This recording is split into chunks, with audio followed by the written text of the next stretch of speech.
नमस्कार दोस्तों, मैं वाई के राय एआर न्यूज़ भारत के सभी दर्शकों का हार्दिक स्वागत करता हूं, अभिनंदन करता हूं। दर्शकों, आज एआर न्यूज़ भारत की पूरी टीम तालबेहट में है, जिला ललितपुर, यूपी। और आज हम जल सहेली फाउंडेशन के संस्थापक डॉक्टर संजय सिंह के साथ में हैं और हमारे साथ में हैं हमारे परम प्रिय बापू श्री महेंद्र बापू जी। तो सर से हम पूछना चाहेंगे जल सहेली फाउंडेशन के बारे में। तो सर, जल सहेली फाउंडेशन के आप संस्थापक हैं और हमने देखा है कि इस संस्था द्वारा जल पे बहुत सारे काम किए जा रहे हैं। तो हमारे दर्शकों को आप इसके बारे में थोड़ा सा बताने का कष्ट करें। जल जीवन का आधार है। जल के बिना मानव जीवन की कल्पना करना व्यर्थ है। और जब भारत दुनिया का सबसे बड़ा देश और प्रति व्यक्ति जल की उपलब्धता घट रही है, भूगर्भीय जल का स्तर निरंतर नीचे जा रहा, नदियां अपने न्यूनतम प्रवाह की तरफ बढ़ रही हैं। आश्चर्य की बात है, कृष्णा, गोदावरी, कावेरी जैसी बड़ी नदियां भी 6 महीने तक समुद्र से नहीं मिल पाती है। आज हम यमुना की बात करें तो आप सब जानते हैं कि किस तरह की दुर्दशा है। गंगा भी अपने न्यूनतम प्रवाह पे है।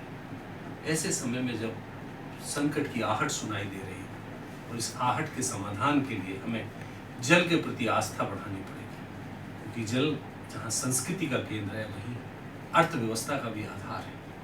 अगर भारत की अर्थव्यवस्था को सुदृढ़ रखना है तो हमें पानीदार रहना जरूरी है। ये बात निश्चित है कि अगर भारत ने अपने जल संकट को रोक लिया तो दुनिया की कोई भी ताकत भारत को विश्व की सबसे बड़ी आर्थिक शक्ति बनने से नहीं रोक सकता।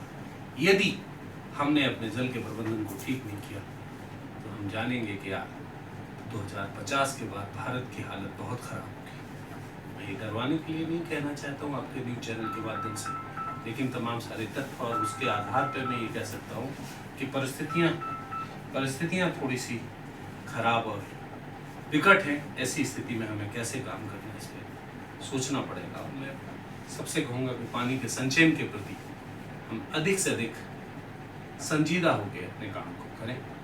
ऐसा मानते हैं कि प्रत्येक व्यक्ति को जल के विवेकपूर्ण उपयोग की तरफ आगे बढ़ना होगा।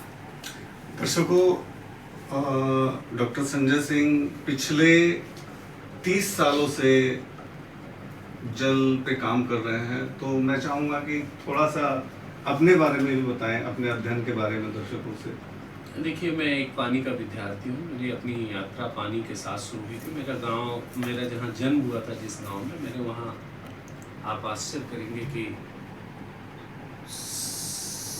125 फीट 125 फीट नीचे कुएं से पानी निकाल के दैनिक उपयोग के कामों को पूरा करते थे। 60 हाथ से अधिक गहरे कुएं, जिसको उस कुएं से पानी निकालना, और उस पानी को निकालने के लिए जितना मेरा वजन था उतनी बड़ी रस्सी लगती थी। उस रस्सी से पानी को निकाल के, पानी भर के और घरेलू उपयोग की चीज़ों को पूरा करते थे। मन मस्तिष्क में पानी के प्रति और उसके उपलब्धता और आवश्यकता के बीच में एक जहन में था। बड़ा हुआ और सार्वजनिक जीवन की शुरुआत मैंने अपनी 24 साल की उम्र में चंबल के इलाके से करी, और उस समय समझ में आ गया कि इस धरती पर पानी से बड़ा कोई मुद्दा नहीं। और पानी के लिए काम करते करते आज हम ये कह सकते हैं कि हमने पानी पे काम करते हुए बहुत कुछ सीखा है, बहुत सारे शोध किए हैं, बहुत सारी उपलब्धियां हासिल की हैं।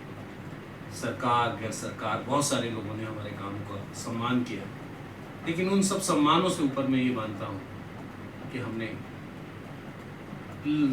लाखों की तादाद में लोगों के जीवन में जल संकट को दूर करने में सफलता हासिल करी है। आज बुंदेलखंड के कई इलाके इस बात के साक्ष्य और गवाही दे रहे हैं।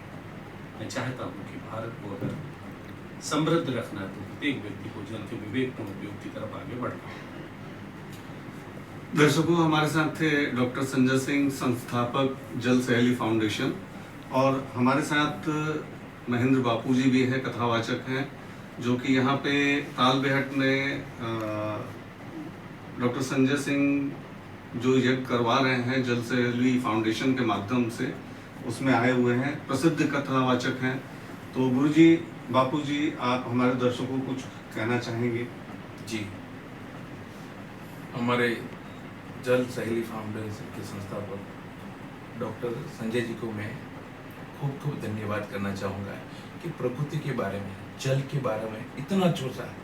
आज जल के बारे में कोई सोचने वाला नहीं है इतना बड़ा। जी। मैं खूब खूब इनका आभारी हूँ, आभारी तो हो, ऋणी भी हूँ कि भारत में तो विश्व में पहली बार किसी ने जल के बारे में सोचा। आओ हमारे गुजरात में, कच्छ में, जो साहब तो वहाँ रह चुके हैं, सुरेंद्र नगर है, ये काफी कच्छ है, मांडवी है, वहाँ लोग एक पानी के बूंद बूंद के लिए तरसते, पानी की क्या कीमत होती है। तो उनका बहुत ही लाजवाब विचार है, उत्तम विचार है। मतलब तो दर्शकों, एआर न्यूज़ चैनल के माध्यम से हम आपको यहाँ के सारे कार्यक्रम जो जल सहेली फाउंडेशन द्वारा किया जा रहा है पूरे भारतवर्ष में, और हम आपको बताते रहेंगे। आप देखते रहिए एआर न्यूज़ भारत।